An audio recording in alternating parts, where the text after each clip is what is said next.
It's a sound we hear almost every day, yet it is often overlooked. It saves us money, it saves us time. It is a wonderful innovation that has truly provided a convenience in the midst of everyday life. What is it? It's the barcode. Few people acknowledge the history and impact of this innovation. Before the barcode, a cashier would have to manually identify the price of each item and punch it into the register. The process was time-consuming, about twice as slow as scanning a modern barcode. Grocery items are only one example of manually tagged and identified items. Numbers on boxcars, tail numbers on airplanes, and tracking numbers on packages all had to be humanly checked and then directed as where to go. Identifying any one of these items took time. Identifying thousands a day added up to a lot of wasted time. The barcode would provide a solution to this problem. Punch cards were one of the few early ideas that laid the foundation for the barcode. Punch cards, used in the 1890 census, were divided into sections to record specific information. To mark a certain characteristic, the corresponding section would be punched. The modern barcode uses the same concept of quickly marking and recording to quickly move through several pieces of information. The first concept of a barcode system is documented under U.S. Patent 1985035, filed on November 5, 1930. The machine, as described in the patent, was meant to provide apparatus for marking and sorting cards, and to provide an improved system for bookkeeping, accounting, and other similar operations. However, the equipment of the day was bulky, expensive, and inefficient. The country was also in the middle of the Great Depression. The idea never took flight. In 1948, Bernard Silver, a graduate of the Drexel Institute, overheard a conversation between one of the deans at the institute and the president of a local food chain, in which the project of capturing product information was discussed.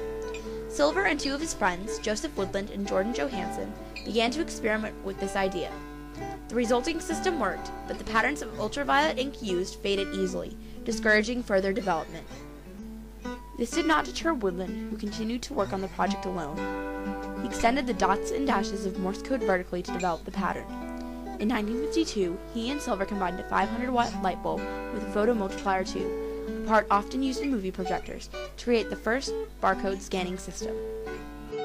Later in 1952, Silver, Woodland, and Johansson received the patent for the linear barcode pattern, and also a modified circular version of the pattern, called the bullseye barcode.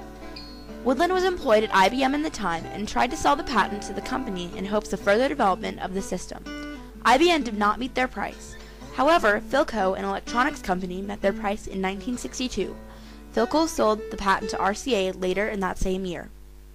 Around this time, actual barcodes were being tested on railroad cars. David Collins, an employee at Sylvania, had developed a barcode-type pattern made of a blue and orange reflective material. The light reflected off the patterns was used to identify the train and the individual boxcar.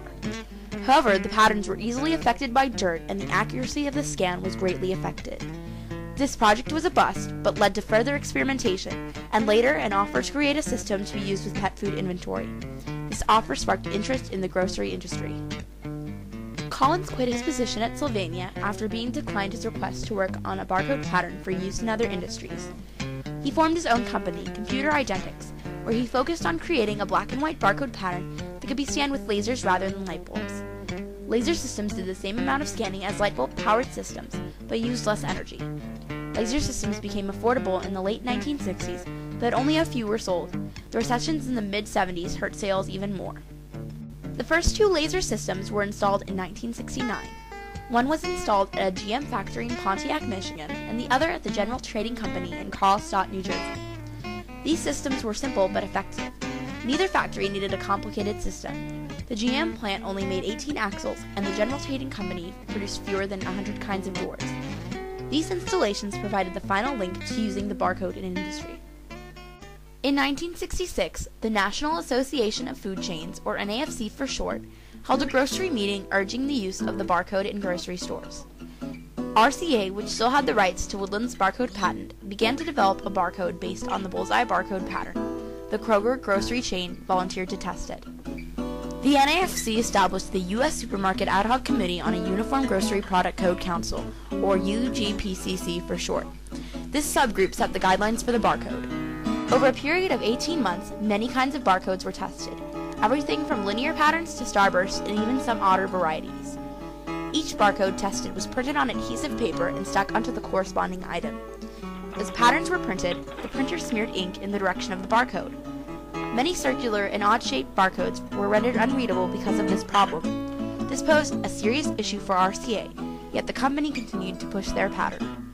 I was given the job of trying to come up with some kind of a proposal. And I had been given some of the proposals that other companies had made, including RCA's proposal.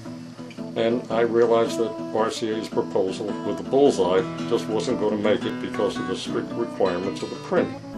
Meanwhile, IBM had also been working on a proposal. George Lohr, an employee at IBM, developed a linear pattern that Joseph Woodland, the original patent owner, who is still employed at IBM, proposed to the Symbol Selection Committee. I came up with my own barcode. It was a linear barcode, didn't look much like the one today, and I think it would have worked. RCA continued to push their pattern, yet IBM's Universal Product Code, known as the UPC for short, won out over RCA's bullseye pattern.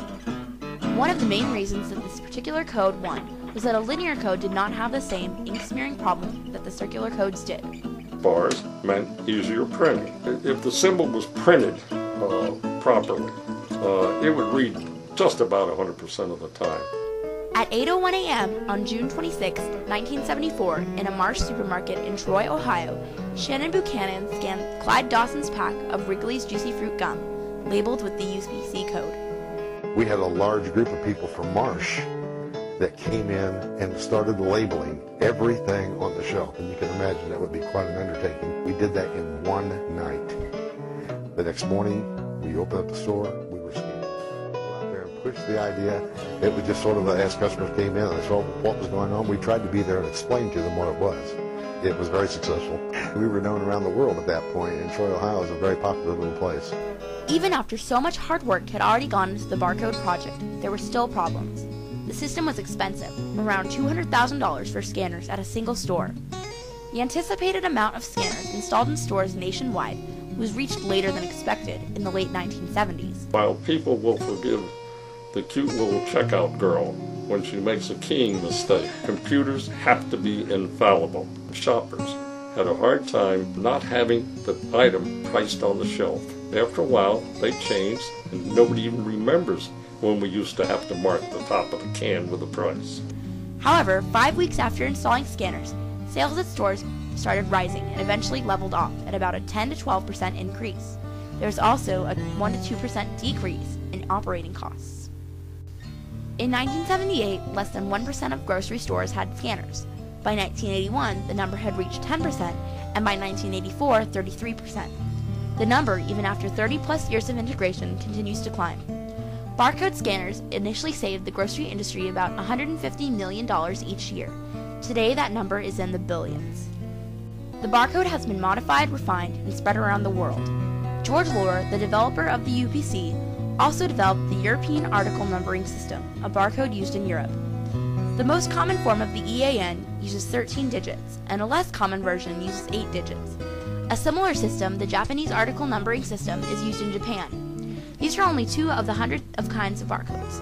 Other examples include Data Matrix 2D, QR code, Short code, Maxi code, and EZ code. So, how does the barcode impact our life today? Let's start at the grocery store. Not only is checkout quick and convenient, but every time an item is scanned, a record is kept of the item purchased.